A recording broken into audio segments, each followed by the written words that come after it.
አምስተኛ ዓመት ገባን ዝጋ ቦታ ከመጣን ጀምሮ አምስተኛ ዓመታችን ሞዲስ መቀየሪያ ቦታ የለን።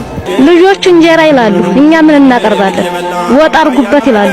ከምን ነው ወጥ የሚመጣው? እነሆ በዚህ ሰዓት በዚህ ድቅድቅ ሌሊት እጅግ አስደሳች ሰበር መረጃ ተሰምቷል። 15 ሚሊዮን ብር ገቢ ያደርጋል። ስለሚቻል እሺ ያንተም ሰርፕራይዝ ስላለ አንድ ላይ እንስማው። ከመስከረም ጀምሮ ከ121,000 ኩንታል እህልና ከ55 ሚሊዮን ብር በላይ ለህፃናትና አካባቢ በ4 ወራት ውስጥ ብቻ ከፌደራል መንግስት መላኩን የኢትዮጵያ አደጋና ስጋት አመራር ኮሚሽን አስታውቋል። ሰላም ጤና ይስጥልኝ ቤተሰብ እንደቋችሁልኝ በአዲስና በአስደሳች ዜና ተመልሼ መጣሁ። በዚህ ቪዲዮ የምንመለከተው እንግዲህ ደብረ ብርሃን አስፈርክተው ወንድማችን ታኮሬ አስደናቂ ታሪክ ሰርቷል። ደብረ ብርሃን ብቻ ሳይሆን እንግዲህ ለራሱም የ5 ሚሊዮን ብር መኪና ቃል ተገብቶለታል። እሱን የምንመለከተው የሚሆነው ለዚህ ቪዲዮ በትግራይ ክልል በህፃናት ስለተፈጠረው ረሃብ ተጠያቂው ማን ነው የሚለው ነገር መልስ ያገኘ ይገኛል። እሱን የምንመለከተው የሚሆነው ሁላችሁም ቪዲዮ ላይክ እና ሼር ማድረጋችሁን ሰብስክራይብ ለምንድነው የማታደርጉት? አሁን ማርጉ። ያው እንግዲህ እንደምታስታውሱት ከትላንት ወዲያ ጀምሮ ትላንትንም ጨምሮ ትኩረታችን ግማሾቻችን ወደ ደብረ ብርሃን እና ደብረ ብርሃን ላይ ሰው ያለቀ ይገኛል። 18000 ሰው ከዛም በላይ ሰው በረሃብ ላይ ይገኛል ብለን ቪዲዮ ስንሰራ ነበር። ደብረ ብርሃን ላይ ያለው ሁኔታ እንግዲህ በጣም አስኪ እንደነበረ የምታውቁት ነገር ስሟቸው እነዚህ እናቶች በቃ እንደዚህ ሆነን መቅረታችን መነሻችን መራቁ አምስተኛ ዓመት ገባን ዝጋ ቦታ ከመጣን ጀምሮ አምስተኛ ዓመታችን ሞዲስ መቀየሪያ ቦታ የለን፣ ራስ ፈክተር መታጠቢያ ቦታ የለን።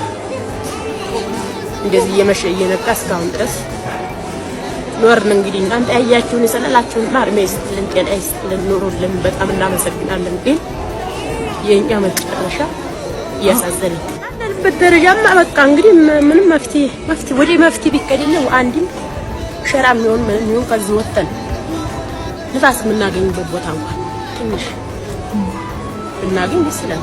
እንደው በሸራም ተወጥሮ እንደው ልብስ እንኳን የምንቀይርበት ብናገኝ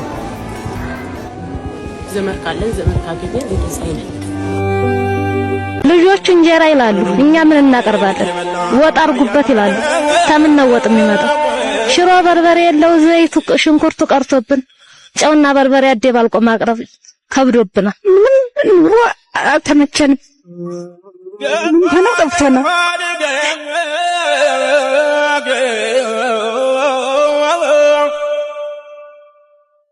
ገፋ አድርገው ተቀበቷል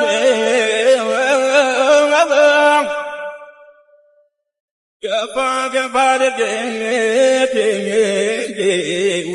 ውጣው አቀበቱን ወየው አበዱብኝ። አሁን የዛሬ ስመጣ እኔ እንደው እዚህ ሀገር አልቀመጥም ልጅ የሌለበት ብዬ መጣሁ። አድዋጭ ሶሆዴ አድዋጭ ሶሆዴ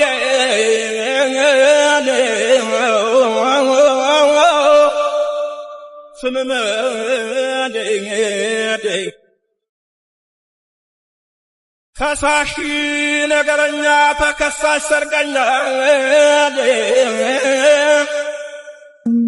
25 ሰው ነው የተቀበረ በአንድ ጊዜ የተገደለ ማለት ነው።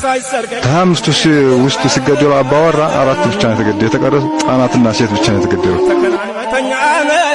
በጣም ነው የሚያሳዝነው። እንግዲህ ወገኖቻችን በዚያ ሁኔታ ነበር የሚገኙትና እነዚህ ወገኖቻችን እንግዲህ ለ5 ዓመት ያክል በዚህ ስቃይ ውስጥ ያሳለፉ ናቸውና አሁንም በዛ ስቃይ ውስጥ የሚገኙ ናቸው። ከዛ እንግዲህ ወንድማችን ታኮሬ ወደ ቦታው ሄደው እነዚህ ወገኖችን ድረስላቸው ያለ ነበር። በዛው መሃል ደግሞ የትግራይ ክልል የህፃናት ጉዳይ ተፈጠረ። ሰው ሁሉ ወደ ሰው ሲያደርግ ታኮ ደግሞ ወደዚህ ተገኝቶ ላይቭ ላይ ገንዘብ ሲሰበስብ ነበርና ይሄን ነገር ደግሞ ለትግራይ ስለወረዳችሁ እኛ አማራዎችንን ማንንም አይወደንም ጣቶቻችን ናቸው ሲሉ ነበር በጣም በሚያሳፍር ሁኔታና እስቲ እነሱን ላሰማችሁ ነው። ወደ ታኮሬ ጉዳይ ልግባ።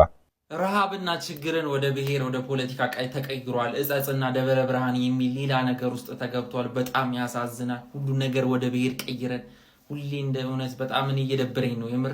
አሁን ለምሳሌ እጸጽ ስፔሻል እየተገኘው ትግሬ ስለሆኑ አይደለም ወይ ደግሞ የሆነ ብሔር ስለሆኑ አይደለም። ሰዎች እባካችሁ እጸጽ ስፔሻል እየተገኘው ሌላ 89 ካምፖች አሉ ይላችሁ 90 የሚሆኑ ካምፖች ትግራይ ላይ አሉ። በአጠቃላይ እጸጽ አንዱ ነው።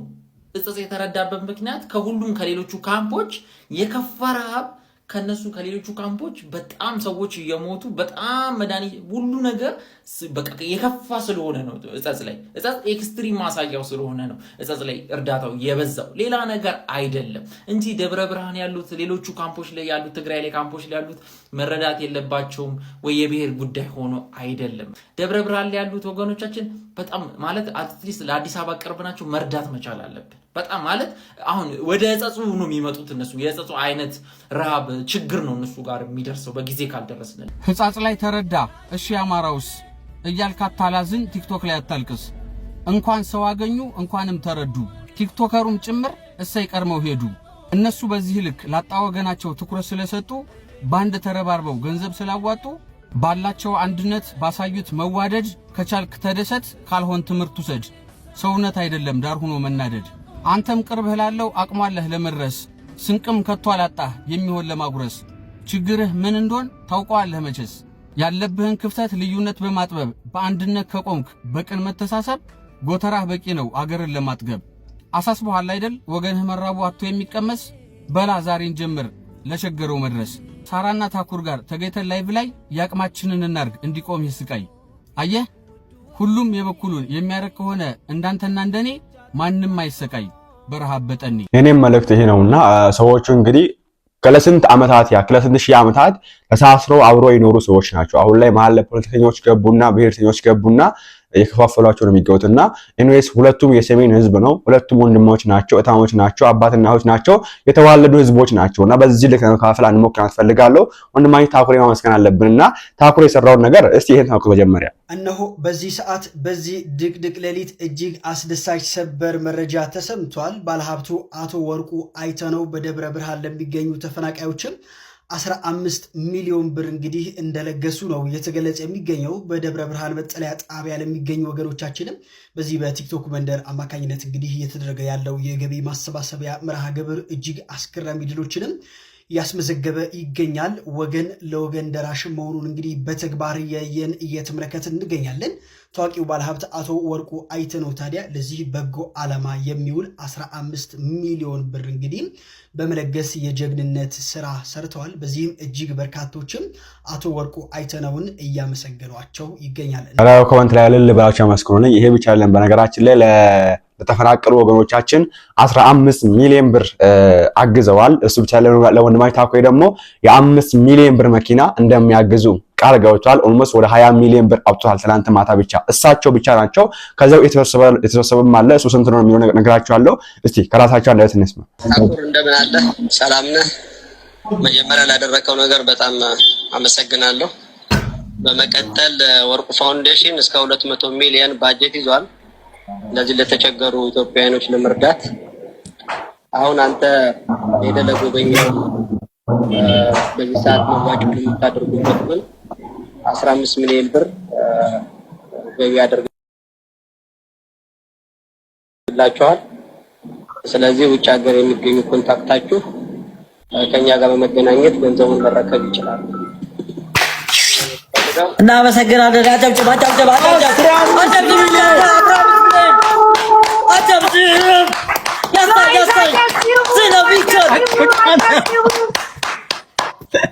ወይኔ ወይኔ ወይኔ ስለሚቻል አልጨረስኩም። አንድ ጊዜ እንጨርሰው እንዳለ ነው የምናቋቁመው ሁሉንም። እሺ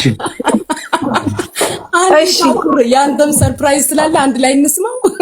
እሺ ራስ አሳቀኝ። ማነው? ቀጥል ፈልገው ሀገር የሚገኙ ኮንታክታችሁ ከኛ ጋር በመገናኘት ገንዘቡን መረከብ ይችላል። ይሄንን ነው የምፈልገው። አንተም በተመለከተ ግን ድርጅቱ የ5 ሚሊዮን ብር መኪና ለግልህ ሸልመዋል።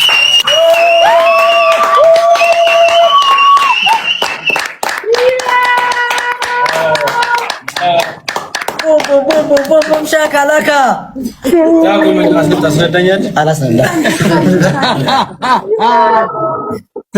ኧረ በቃ ከዚህ በላይ ለድርጅታችን ያደረገልን ነገር ለአግማሽ ኢትዮጵያ ያደረገልን ነገር በጣም ታሪክ የማይረሳው ነገር ነው። አቋቁመን ነው ይሄንን ነገር የምናሳየው። አቋቁመን ማህበረሰባችንን አቋቁመን ነው እናንተ የምናሳያችሁ። በጣም ነው የምናመሰግነው። ወዳይ እኔ ልቤ እየመታ ነው። ውዴ ቀጣይ አለ እንዴ? ቀጣይ አለ ጋይስ ቮይሱን ልጨርሰው እኮ አለ ማለት ነው ውዴሽ ታታሪ ወጣቱ ነው የሌሎች አርአያ እንድትሆን በማድረግ ነው በማሰብም ነው። ሰውን ለመርዳት የሚያስፈልገው ሃይማኖት፣ ብሔር፣ ማንነት ሳይሆን ችግሩ ላይ ብቻ በማሰብ ለተቸገሩት መድረስ ወሳኝ ነገር ነው። ይህንን በሁሉም ጭንቅላትና በሁሉም ኢትዮጵያዊ አመለካከት ውስጥ መግባት አለበት። ችግርተኛን መርዳት በዚህ ሰዓት ካለን ማካፈል ለሁላችንም ጥቅም ይኖረዋል። እግዚአብሔር ይጠብቅ። ወደፊትም አብሬያችሁ ነኝ። ምንም ችግር የለውም፣ ይስተካከላል በተለያየ ነገር። አመሰግናለሁ።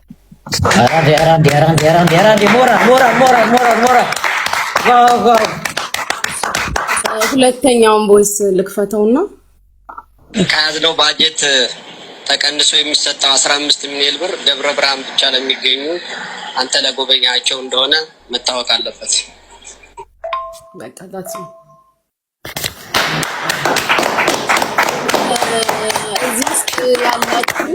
እዚህ ውስጥ ያላችሁ 13000 ኦልሞስት 14000 ሰዎች ታላቁን አባታችንን ወንድማችንን ጋሽ ወርቁ አይተነውን በማመስገን ኮመንት ላይ እግዚአብሔር ረጅም እድሜና ጤና እንዲሰጣቸው ከክፉ ሁሉ እንዲጠብቃቸው ምኞታችሁን ፍቅራችሁን በኮመንት ግለጹ። እግዚአብሔር ያክብርልን፣ ኑርልን ጋሼ፣ ክፉ አይንካክ፣ እድሜና ጤና ይስጥልን። እንደምትሰሙት ነው እንግዲህ በጣም ነው ደስ የሚለውና እንዲህ ስንረባረብ መከፋፈሉን እዚህ ስለሆነ አይደለም እዚህ ስለሆነ አይደለም እያልን ከምንከፋፈል ባንነ ተረባርበን አንዱ ቪዲዮ ላይክ ሲያደርግ አንዱ ሼር ሲያደርግ አንዱ ኮፒ ሊንክ ሲያደርግ አንዱ ያለውን 10 ብር 100 ብርም ሲረዳ ትልቅ ቦታ ነው የምንደርሰውና በዚህ ልክ እንግዲህ ወገኖቻችንን ማገዝ መርዳት አንዱ መትረፍ ይችላል። ሁለት ጊዜ የሚበላው አንድ ጊዜ የሚበላውን ቆርሶ ከሰጠ በቂ ነው፣ ያ ነገር የለውምና በዚህ መንገድ ይሄን ክፉ ዘመን ጎንበስ ብለን ማሳለፍ አለብን ብያምናለሁና በጣም ደስ የሚል ነው። እንግዲህ እኔ ያላቅም ወገናችን እግዚአብሔር ይስጥልን፣ እግዚአብሔር በጤና ይስጥልን፣ ጨማምሮ ይስጥልን።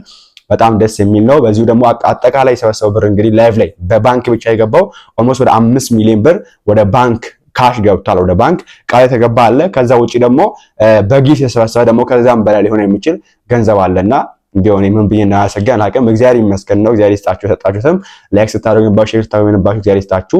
አሁንም ቢሆን በብርሃን እንግዲህ ትኩረት ማድረግ አለብን ወገኖቻችን። ወደ ባሰው እንደ አይነት ችግር ዛሬ እንዳይፈጠር በቻልነው አቅም መድረስ አለብን። ከዛም ደግሞ አለፍ ስንል ሁሉም ቦታ ረሃብ የሚገኘውና ተራበታይ ድረስ አንፈልጋለሁ። ይሄንን ስራ መስራቴና እኔን አመኔታ ሰጣችሁ እንደዚህ እንዳሰባስብ በድርጅቱ ስም እንዳሰባስብ ስላረጋችሁኝም በጣም አመሰግናለሁ። ህፃን ነው ብላችሁም ስላላቃችሁኝ ሼባው ነው ብላችሁ እንትን ስላላችሁኝ አመሰግናለሁ። ያው ዛሬ በአግማስ መጀመሪያ በድርጅቱ ስም በጣም እናመሰግናለን። ይህንን ድርጅት ያሳስበናል ብላችሁ መምጣታችሁ ሌሎችም ወገኖቻችን ነው ብላችሁ መምጣታችሁ በጣም ትልቅ ነገር ነው። ደግሞ ከኔ የሚጠበቅብኝ ከዛሬ ጀምሮ አንቺ እንዳልሽው ግሩፕ ሲከፈት በድርጅቱ አካውንት የገባውን ብር ሙሉ ለሙሉ ይዤ እና ጊፍቱን ደግሞ አሁን እንደወጣው ስክሪንሾት አድርጌ ለእናንተ ልክላችኋለሁ። ከዛ 2 ቀን ሰተን ከውጭ የሚመጣውን ብር ደግሞ የሚገባውን አሳይቻችሁ ሙሉውን እዛው ግሩፕ ላይ ይሄን አድርግ የምትሉትን እናንተ ተመካክራችሁ እኔን ታዙኛላችሁ። እኔ በቪዲዮን ለእናንተ አደርሳለሁ ማለት ነው። ጊዜና ሰዓታችሁን ከቀደም ጀምሮ ሰውታችሁ እኛ ጋር ስለነበራችሁ ያው ፈጣሪ ይስጣችሁ፣ አላህ ትዳራችሁን እዛው ያቆይላችሁ፣ ልጆቻችሁንም በልጅ ተጥሩ፣ ሁሌ እንደሳቃችሁ እንደዚህ እንዳማረባችሁ ፈጣሪ ያቆያችሁ። በጣም ምርጥ እህትና ወንድሞች ናችሁ። በጣም አመሰግናለሁ። እዛ ደግሞ ነገ በቪዲዮ ደግሞ ቦታ ላይ ሄደን ደግሞ የልጆቹን እዛ ላይ ያለት የአባወሮቹን የቲሞቹን የነዛን የምስኪን እናቶች ደስታ ስታዩ ደግሞ እንባቸውን እንዳፈሳችሁ ሲሰማችሁ ደግሞ የበለጠ ደስታ ስለሆነ ይህን ማቴሪያል ገዝተን ደግሞ ሄደን እዛ ሳቃቸውን እናሳያችኋለን። ከታች ስታግዙን የነበራችሁ በታብታብ በኮፒ ሊንክ በመልካም ምኞት እንደዚህ ምንም ነገር ሳትመርጡ አብራችሁን የነበራችሁ ወንድምና እህቶች በጣም እናመሰግናለን። በጣም ነው የምንወዳችሁ። እኔ ከዚህ በላይ ቃል የለኝም። ያው እኔ በዚህ ስራም አልታወቅም፣ በቀልድ ነበረ፣ ግን በእናንተ ብርታት እኔ ቆሜያለሁ እዚህ ጋር እና ከሁሉም በላይ ደግሞ አግማስ ኢትዮጵያ ድርጅቱ ይሄ ምስጋናና ክብር ለሱ ይገባዋል። እሱ ባይወስደን እዚህ ባልደረስን ነበርኛ። እሱም እዚህ ደርሶ ነገ ደግሞ እናንተ እንደምታቆሩትና በእናንተ ደረቱን ነፍቶ ብዙ ቦታ ላይ እንደሚሳተፍ ሙሉ ለሙሉ ተስፋ አለን። ያው በቃ ጋሼንም ደግሞ እናመሰግናለን። እኔ እንኳን አላላችሁም እንደዛ ነው። በጣም እናመሰግናለን ለድርጅቱ። የምር ወደ ላይ ነው ያነሳችሁልን። ደግሞ በዛ በተረጋው ረገድ እዛ ያሉት አባወሮች ምናምን ተደራጅተው ወደ ራሳቸው ወደ ግል ህይወት አምርተው እናንተን እንደሚያመሰግኑ ሙሉ ለሙሉ ተስፋ አለኝ። በጣም ከበሩልኝ። እኔ ከዚህ በላይ እንዴት አድርጌ እንደማመሰግናችሁ አላውቅም። ሌላ ብቻ አመሰግናለሁ። በቃ በጣም አመሰግናለሁ። በጣም ነው የምወዳችሁ። በጣም የምትገርሙ ዘር፣ ሃይማኖት፣ ብሔር ምንም የማትመርጡ ምርጥ እህትና ወንድም ናችሁ እዚህ ጋር ያላችሁት። ይህንን በእናንተ አይተናል። ሙሉ የኢትዮጵያ ህዝብ እንደሚወዳችሁ ዛሬ አይቻሉ። በጣም አመሰግናለሁ። ወዳችኋለሁ። እኔ ክፋችሁን አልፈልግም። በጣም ነው የምወዳችሁ። ቆዩልኝ። ከዛ ውጭ እንግዲህ ይሄን ዜና ስሙት። ከመስከረም ጀምሮ ከ121,000 ኩንታል እህልና ከ55 ሚሊዮን ብር በላይ ለህፃጽና አካባቢ በ4 ወራት ውስጥ ብቻ ከፌደራል መንግስት መላኩን የኢትዮጵያ አደጋና ስጋት አመራር ኮሚሽን አስታውቋል። እንደምታዩት መስከረም ላይ 2.5 ሚሊዮን ኪሎ ግራም እና 12 ሚሊዮን ብር እንዲሁም ጥቅምት ላይ 3.1 ሚሊዮን ኪሎ ግራም ስንዴና 14.5 ሚሊዮን ብር ለህፃጽና አካባቢ ለተጎዱት ወገኖቻችን ከፌደራል መንግስት መላኩ ተሰምቷል ማለት ነው። የፌደራል ስጋትና አመራር ኮሚሽን እንደተናገረው ከሆነ እኛ እዚህ የሚያስፈልገውን ድጋፍ ልከናል። እዛ ያለውን የማስተባበርና ለኛው ተጎጂ ወገን የማድረሱ ስራ በክልሉ መንግስት ላይ የተጣለ እንደሆነ አስታውቋል። ዜናው ሰምታችኋል። እንግዲህ ትግራይ ላይ የሚገኘው ወደ 90 ካምፕ ነው። 90 የስደተኞች ካምፕ ይገኛል። ከህፃጽ ውጪ የሆነ 89 የሚጠሩ ካምፖች ይገኛሉና ይሄ ብር ይሄ የገባው እህል ወደ እነዚህ ካምፖች በሙሉ ነው ወይስ ለአንዱ ህፃጽ ብቻ ያደረገ ነገር ነው? ለአንዱ ህፃጽ ብቻ በዚህ ልክ ይደረጋል ብዬ አላምንም፣ አላስብም። ከተደረገ ሰየው፣ ግን አይ ቲንክ ለሁሉም ከሆነ በሚዳረስበት መንገድ ባለማዳረስ እኔ ብያቻለሁ። ፖለቲከኞች ናቸው ይሄን ህዝብ የሚያስርቡት። ኦኬ ህዝብ የሚበላው እኮ አላጣም፣ የሚጠጣው እኮ አላጣም። ለራሳቸው ስልጣን፣ ለራሳቸው ገንዘብ፣ ለራሳቸው ኪስ ሲሉ፣ ለራሳቸው የደም ጥማታቸውን ለማርካት ሲሉ የሚያደርጉት ነገር ነውና በረሃብተኞች በተጠማ ሰዎች እንግዲህ እንደሚደራደሩ የሚታወቅ ነው። ትናንት እያሳያችሁ ነበር። በእነሱ ይደራደራሉ እነሱና።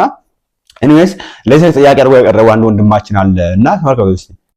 ትግራይ ውስጥ ለደረሰው ረሃብ አንድ ሰው መንግስትን ተጠያቂ ማድረግ አይችልም። አንድ ሰው መንግስትን ብሌም ማድረግ አይችልም በዚህ ጉዳይ።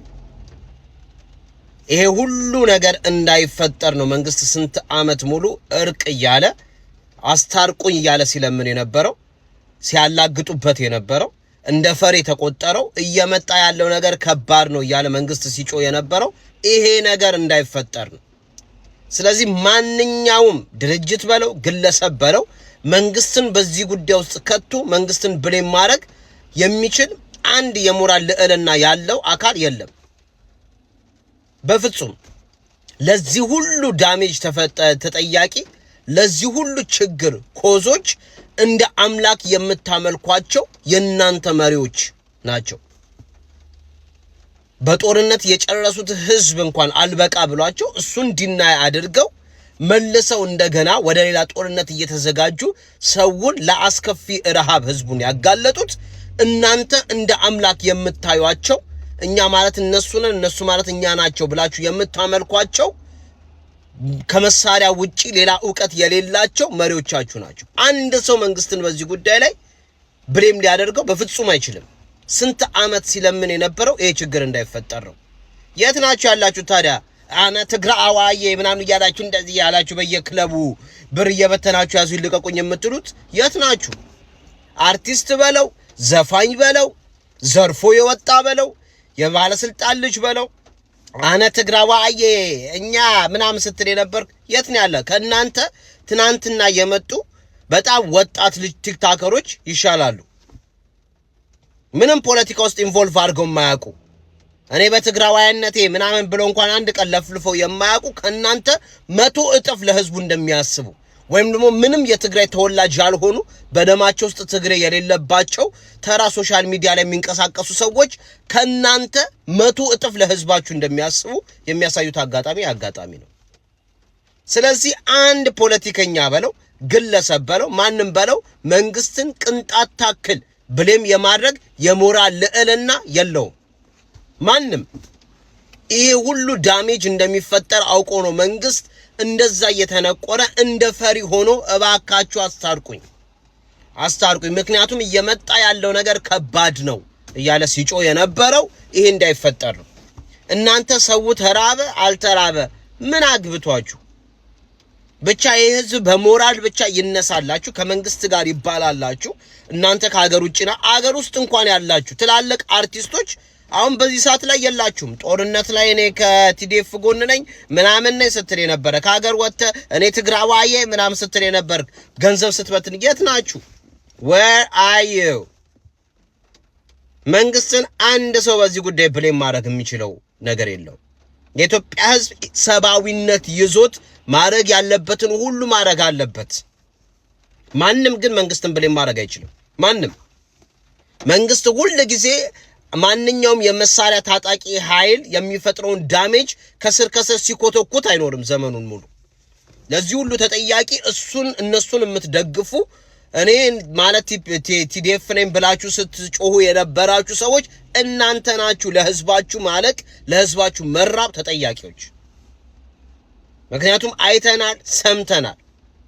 እስከ ቅርብ ጊዜ ለሁለተኛ ዙር ኮስቲል እስካሁን ድረስ ጦር ይዘው እየተንቀሳቀሱ ያሉ ኃይሎች ነው ያሏችሁ። ከተራበው ህዝብ የበለጠ ወንበር የሚያሳስባቸውና የሚያስጨንቃቸው መሪዎች ናቸው የኛ የምትሏቸው። ወንበር እንደ ውሃ የሚጠማቸው እሱን ለማግኘት የማይፈነቅሉ ድንጋይ የለም። እናቶች፣ አባቶች፣ ወጣቶች እንደዚህ በረሃብ እስከሚያልቁ they don't care። በጣም የምታመልኩት የመለስ ዜናዊ ሚስት በዚህ ሰዓት ላይ ዩጋንዳ ላይ በጣም ብዙዎችን የሥራ ዕድል ፈጥራ የትልቅ ድርጅት ባለቤት ሆና እየሰራች ነው ያለችው። የነስባት ነጋ ልጆች ምናምን ሁሉም በውጭ እየጨሰ ነው ያለው። ህዝቡ ሲራብ ግን ዋጋ የሚከፍለው ሌላው ኢትዮጵያዊ ነው። ምክንያቱም ያለ በጀት ተጨምሮ ወደዛ ስለሚላክ ብዙ ነገሮች ወደዛ ክልል መሄድ ስላለባቸው መንግስት ስለሆነ አይቶ እንዳላየ መሆን ስለማይችል ህዝቡም ሆነ መንግስትም ሆነ መደረግ ያለበትን ሁሉ ወደዛ ሲያደርግ በተዘዋዋሪ ሌላው ክልልም አብሮ ይቸገራል ማለት ነው። ስለዚህ ማንም ሰው መንግስትን በዚህ ጉዳይ ላይ ብሌም ማድረግ መኮነን መውቀስ በፍጹም አይችልም። በተለይ ደግሞ ይህንን ጦርነት ቆማችሁ ሽንጣችሁን ይዛችሁ ስትደግፉ የነበራችሁ ሰዎች ምንም የሞራል ልዕልና የላችሁ መንግስትን የመናገር። እናንተም በዚህ ጉዳይ ሀሳባችሁን አስቀምጡበት። ኢንቨስት ቪዲዮአችን ይመስላል። በቀጣይ ቪዲዮ እንመለሳለን። ላይክ እና ሼር ማድረግ እንዳይረሳ። ቸር ቆዩልኝ።